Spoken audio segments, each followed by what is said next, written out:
Alright, welcome to episode 13 of Gym Owner Jams. We have a couple of topics today. We're going to start off with the same format as last week, 3 9-minute AMRAPs. First off, games starting in just under a week's time. We're going to look at our predictions for the podium on the men and women's side.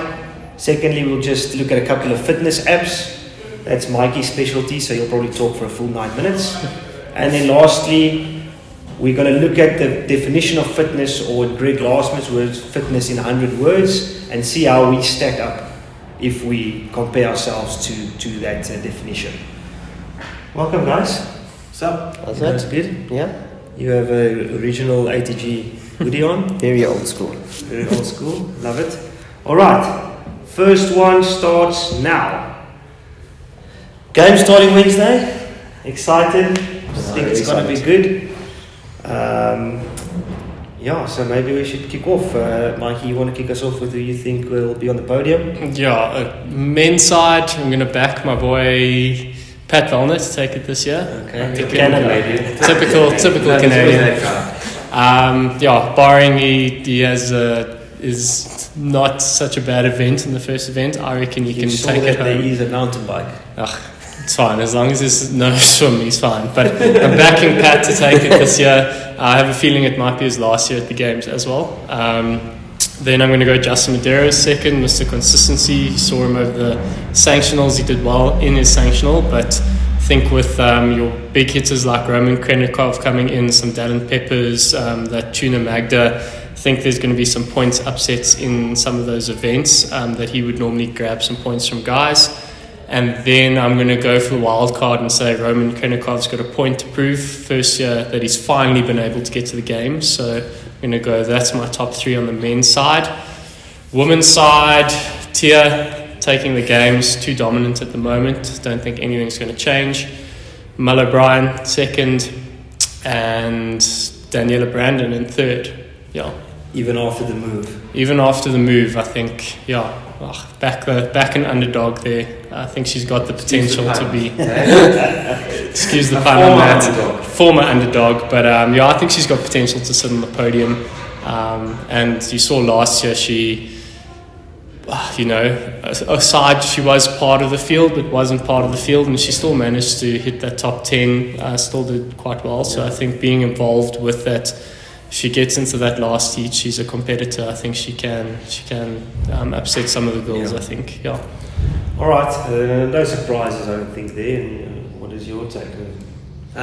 For my men's field, I think it's going to be the other way around. I think Justin Medeiros has got the magic sauce. I think he's going to be taking it again for my money this year. I'd say Pat Vellner is a good solid second. You can never count him out of the podium, and I'll throw a wild card in there. Guy Valeros, if you watch any of his videos, that guy is looking very fit, very strong. So I'm secretly hoping he sneaks his way up onto the podium. That's for the men's side. I could be horribly wrong though. Obviously.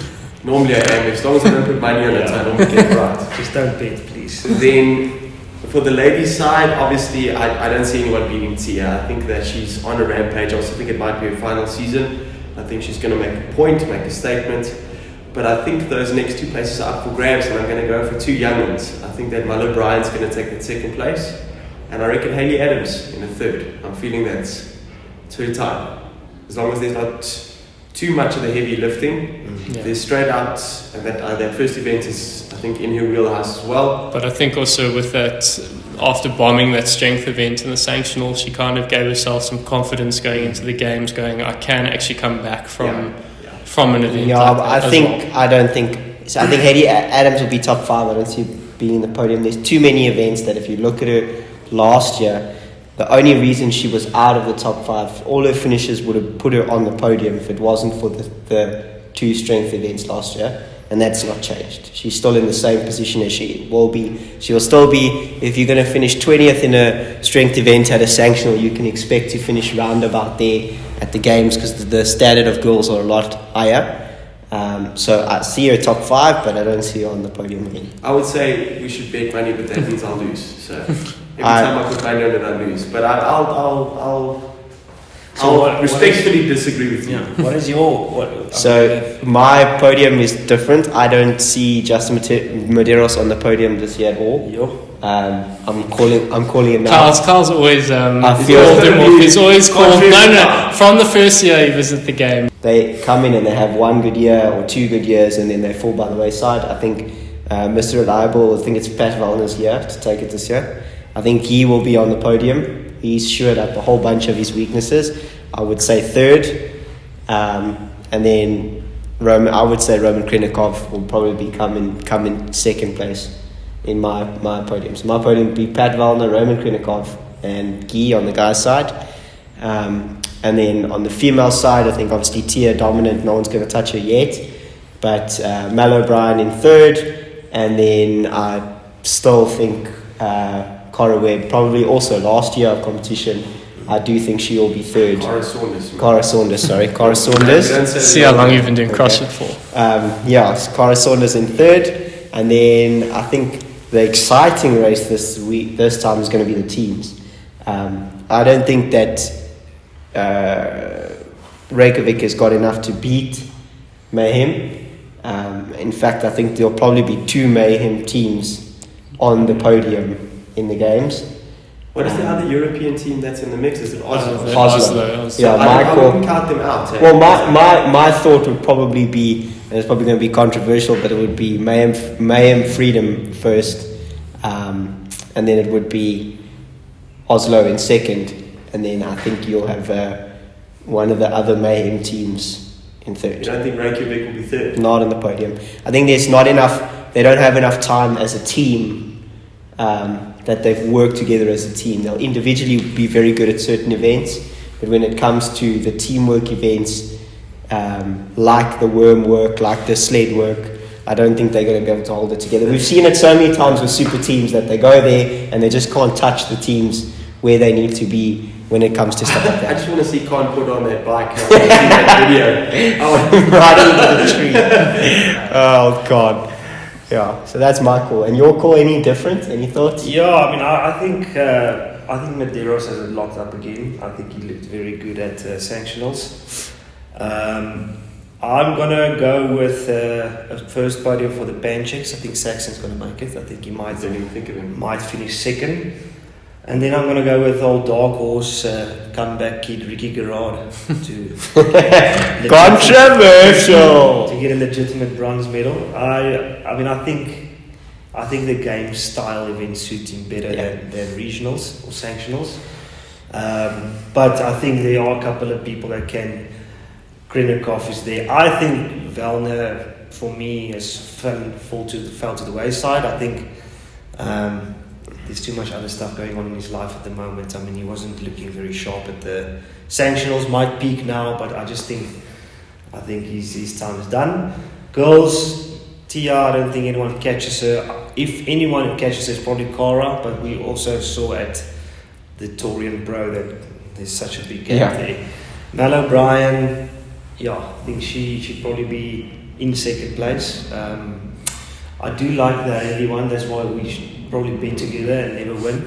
I think it's very dependent on what the program looks like. 100%. Like Mike said, I think she now knows how to climb her way back from a bad finish, so she can put that bad finish there. But again, those typical longer duration workouts which she dominated at sanctionals, she might not have such a big gap on the other girls that will be ahead of her. So I don't know if she's going to make the podium. I do agree top 5. It's going to be interesting. Yeah, it's wide open though, which is quite cool. Aside from Tia, for me, everything else in the games and the main team. And the main team, guys, that main team, who knows? You know, I don't you have Annie there. I know you got. You can't. That's treading on thin ice. There, you can't talk bad about Rich Roder. You take that out of your mouth. Rich Roder was a saint. The Barcelona of CrossFit. Of course. Yeah. Right. Okay. I think that's done for our predictions. Second discussion. We've had a question on sort of just a basic review of some of the fitness apps available. Obviously, the most popular ones at the moment is GoWOD, ROMWOD, And then we've had questions about Whoop and the Whoop strap, and obviously the app that comes along with it. This is definitely Mikey's speciality. I mean, I know we all have the GoWard subscription. You just mentioned about ROMWAD as well, that has made a couple of changes. So maybe kick us off with what ROMWAD has done and what you like about it or don't like about it. Yeah, I'll start by saying, as Nick always says, I'm that guy that's always going for the gimmicks. So I always try them, always give them a go. So marketing is developed for Michael. Not even the marketing. I just enjoy a new toy. Don't say. Children might be watching. Okay.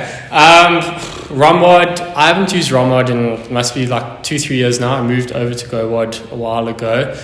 It was very yoga based kind of. When I was using it, you had these yoga routines that it's Kelly Slater, not Slater. He's the Kelly Slater's the surfer. It's Kelly, whatever his surname is, that did start ROMWAD, if I'm not mistaken. But I know ROMWAD's gone through a massive change now where they do very similar things, where they do a mobility assessment. So they didn't do that originally. It was everyone had the same routine every day. You could kind of shorten the routine if you didn't have that much time. But again, it was that yoga flow kind of thing. So it has changed. It is significantly more expensive than GoWad, as I remember. I think it was, at the time, it was about $20 as opposed to $10. That price point has probably changed now, potentially, because obviously I think GoWad being a main sponsor of CrossFit, they've obviously had to be a little bit more competitive with them, ROMWAD themselves. In terms of the GoWad, though, I can talk a little bit more on that. I think it's an awesome app.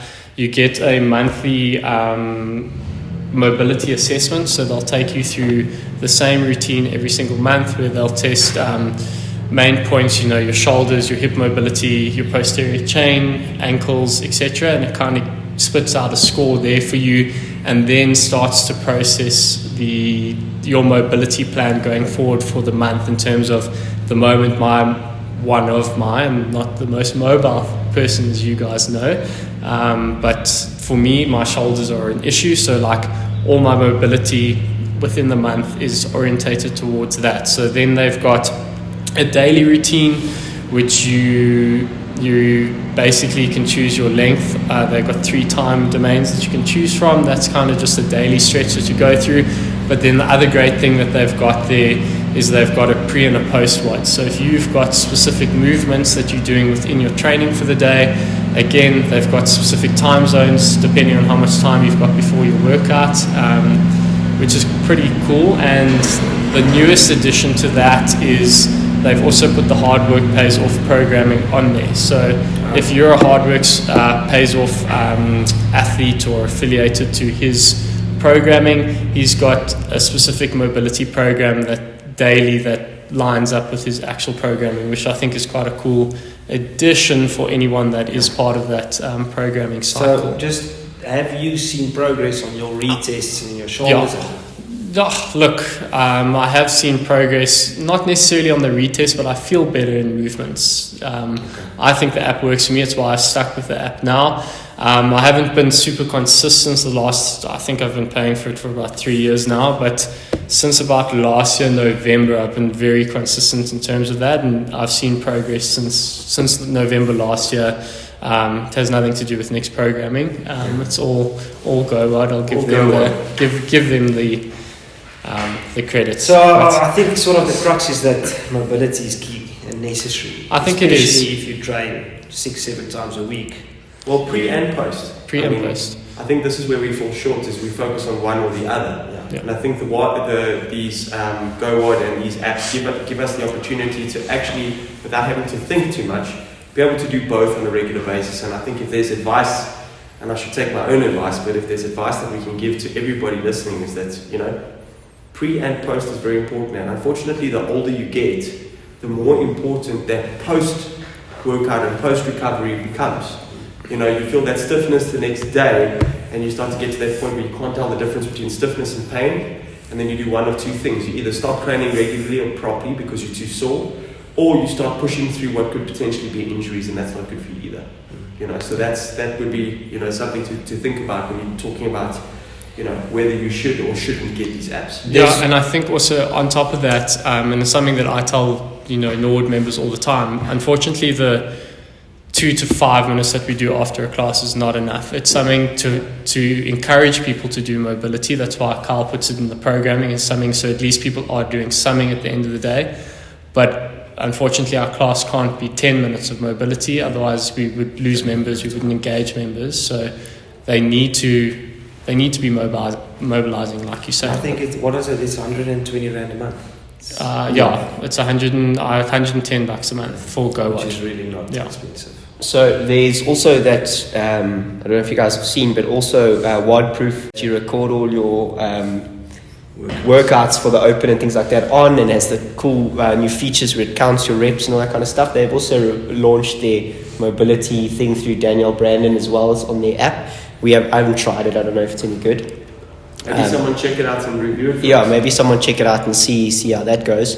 But yeah, I think in all honesty, either one of them is much of a muchness. It's just the intention that you do it with. If you spend an extra, the theory is for every hour that you train, you should spend 15 minutes recovering. So if you're training for an hour a day, then you should be doing 15 minutes of stretching at the end of a session or mobility at the end of a session.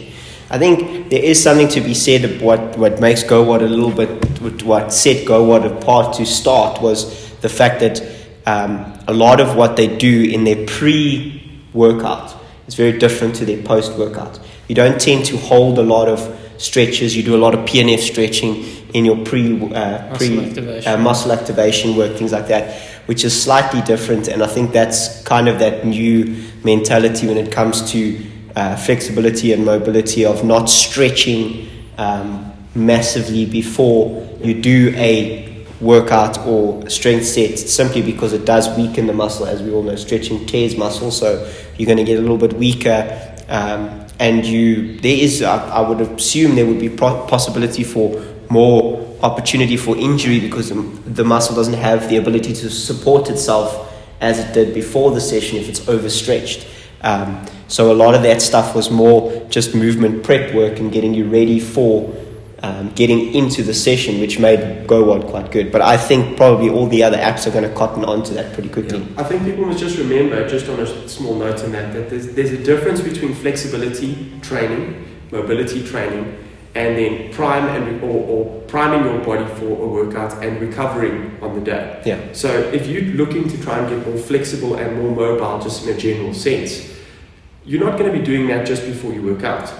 You know what I mean? Yeah. You're priming your body for the work that's to come. It's more about injury prevention and making sure you can optimize your muscles and your joints, rather than going, okay, well, I'm doing split stretches because I don't feel like I'm mobile, but I'm deciding to do it 5 minutes before I do a massive squat workout. Yeah. It doesn't really work that way. If you're going to get more flexible, you actually need to treat that flexibility session as a session in itself and work on that specifically for a particular target. So to be able to say, differentiate between getting your muscles ready and flexibility training, I think is quite important for most of us, and we need to understand there is a difference between the two. And then quickly, Mike. But just on top of that, and that's why there's these apps, guys. Yes, 100%. That is why there's these apps, so you don't have to think about it. You don't have to go through and do all this research, because you could probably get lost in the research, and that's why there are apps out there that do it for you and make it easy for you. Quick question, Whoop, is it worth it in South Africa? Unless you're a professional athlete, I don't think so, no. Expensive. So Whoop's about what? It's about 400, 500 rand a month now. But you get the strap. Yeah, you get the strap, subscription, but you get the you strap. got to pay up front. So it's $40 a month if you work it out, if you're not paying a subscription to it. If you're not paying 18 months. So $40 a month, and then No. And if you're not a professional athlete, you're not using those metrics that it pumps out in any event. well, and a lot of the stuff I think it does. I disagree. I think you are. Okay. I think most people wouldn't. Yeah. Most people would be too lazy to go and look at the assessments, look at what is affecting certain parts of your training, parts of your recovery. I think there's just too much that you actually need to analyze yourself, even though the app is correlating it for you. I think it would be cool to have an actual look at the difference between the recovery metrics on a Garmin, on an Apple Watch, on that kind of thing, compared to what Whoop gives you? Yeah, so just on that before we end the topic, there has been research that the Garmin's metrics are still a lot better than the Whoop's metrics. The Whoop's metrics aren't near what the Garmin can offer at the moment, so there has been a study on them. So if you are looking for a device, the Garmin is actually the go-to device at the moment. They use the chest strap? Just the actual heart rate monitor that's built into the watch. It's just the technology is a lot better, so it can pick up those metrics. Okay, cool. All right, second AMRAP completed. Last one, a bit of an interesting one. Originally, there was a fitness definition. Greg Glassman sort of coined this world-class fitness in 100 words. We'll bring it up on the screen. It has to do from nutrition to constantly varied movement and variety of lifts and movement things that he puts in here. Obviously, try to keep it as varied as possible. The question was, how do we see ourselves stack up to this definition, and do we still think it's relevant now that this it's almost 20 years old, this specific definition of fitness? Well, so this is a very stacked question because there's a whole bunch to go into here. So first thing, we need to break it down into its principles. In my opinion, it's nutrition. All right, it's the way you train and it's the frequency of training. And I think there should be something that's added in there. Obviously, try to get it in 100 words, but in my opinion, this does not touch on recovery at all, which is now, in my opinion, a big lacking part of it. So if we break it down into its little pieces, the first thing is, how do we attack nutrition as a gym? For us, we found it extremely difficult, at least in my opinion, to get the message across to gym members. Number one, we don't have enough time in a class. If you look at how a class is structured and how it runs, there's no 5 minutes at the end of the class or before the class to chat to someone about nutrition. What we do offer on a nutrition basis, and again, the definition in 100 words is very, very simple. So our nutrition coaches will go into more detail with that, but it's more speak to one of our coaches, as in Mike or Lindy at the time, whenever you feel like you need to chat to them. And I feel nutrition is a lot more specific than what it's made out to be. I don't feel like it's something that one size fits all. I mean, Mike, you can maybe chat about that, but I don't think it's a one size fits all where we can just prescribe, don't eat this and don't eat that and eat this and eat that, unless it's just a general statement of you need to maintain the number of calories you're eating and you're not overeating or you're not under-eating. That's a blanket statement I can go with, but I think a lot of people's bodies respond differently to different things.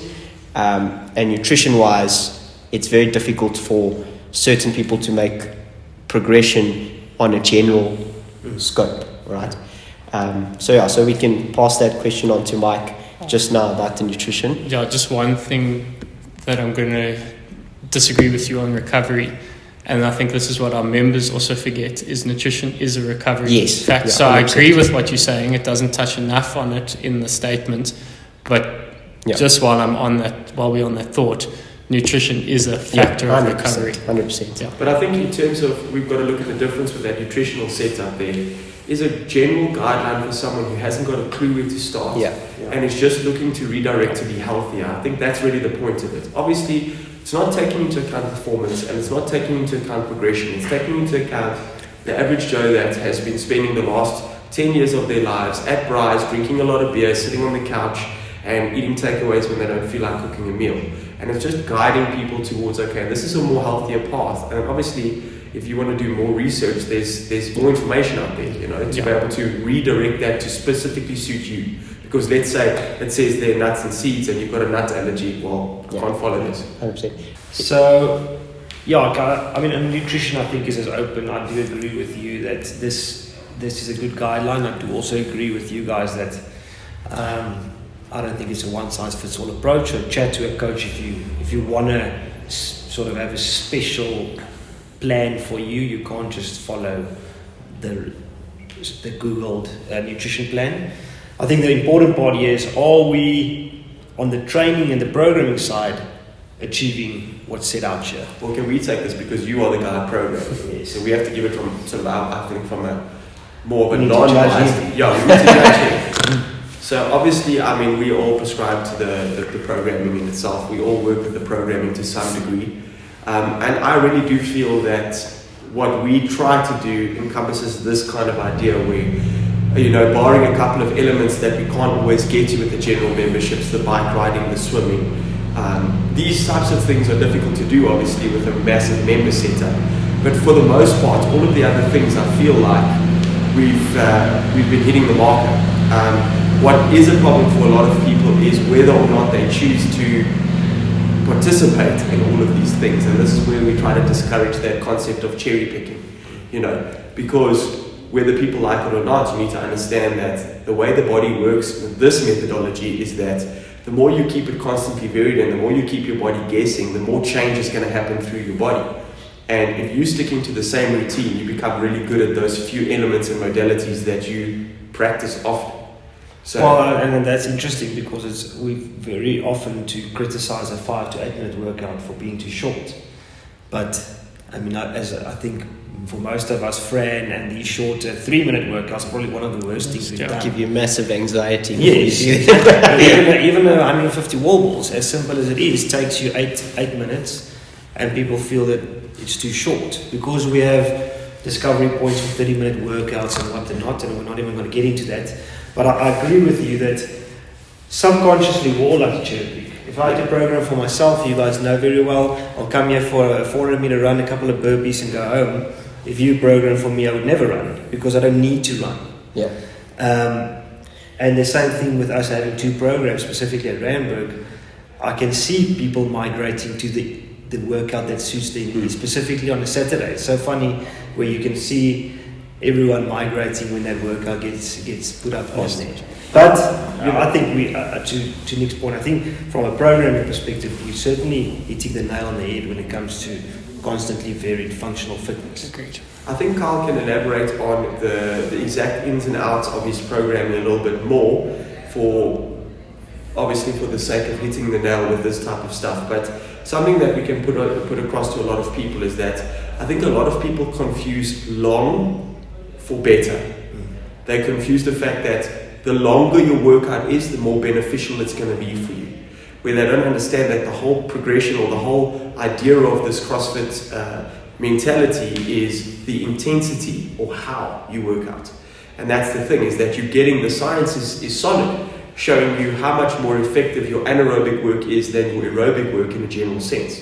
Where aerobic capacity, the longer modalities, the plus 20-minute workouts, are getting you a certain effect, but they are not giving you any anaerobic capacity. But doing the shorter workouts with the anaerobic capacity is giving you aerobic capacity on top of the anaerobic capacity. So and I hate to dig into it this way, but it's a lot of the time choosing between whether you want to rapidly progress or whether you want benefits from your medical aid.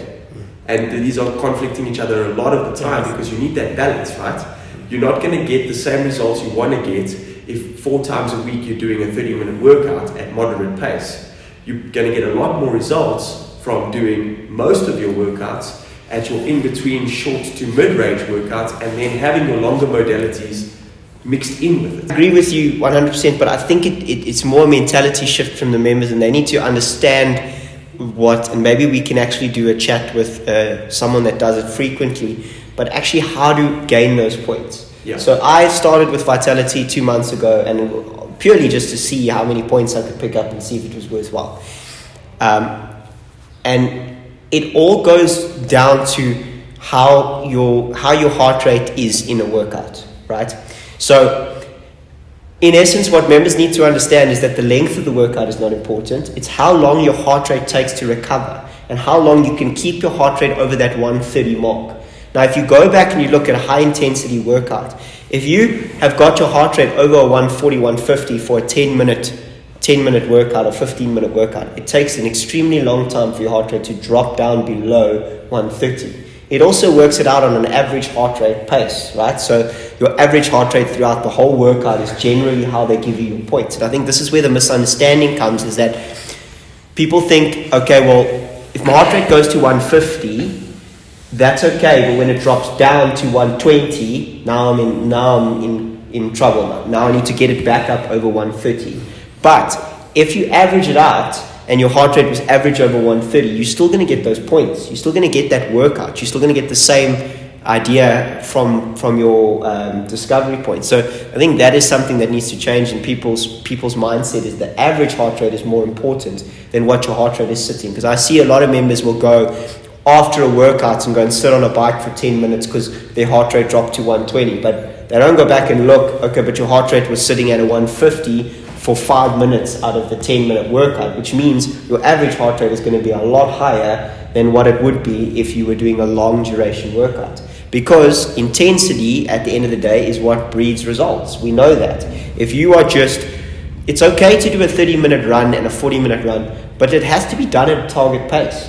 You can't run for 5Ks every single week with no thought about how you can get better at 5Ks. It's very simple, very easy. You can ask any person that they can run a 7-minute 5K, a 7-minute a K 5K every day of the week, and there's no change in their body. They still get tired walking up and down stairs. There's still physical difference. There's no physical difference. But if you change your pace and your attempt is to run faster and faster and faster on your 5K, then you start to get that intensity. You start to get those improvements. Makes your life better. You still get the same time. You still get the same workout out of or I would argue, if you're running a 5K in 5 minutes a K, and there's a guy running a 5K in 7 minutes a K, I would argue that was a better workout that you did now because you ran it at 5 minutes a K instead of 7 minutes a K. It's the same sort of principle. Is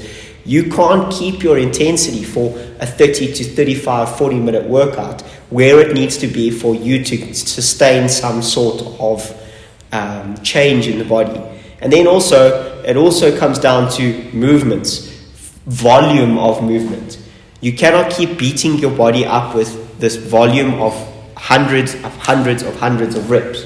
Now, there's a point in a workout where you really have to be a good programmer to be able to sit and say, okay, well, I can keep people doing 10 reps around for 30 minutes. Well, then that's awesome, but then you're going to be doing a million movements and you're going to be working at a slow pace, or you're going to have to work for 20 seconds and 40 seconds off.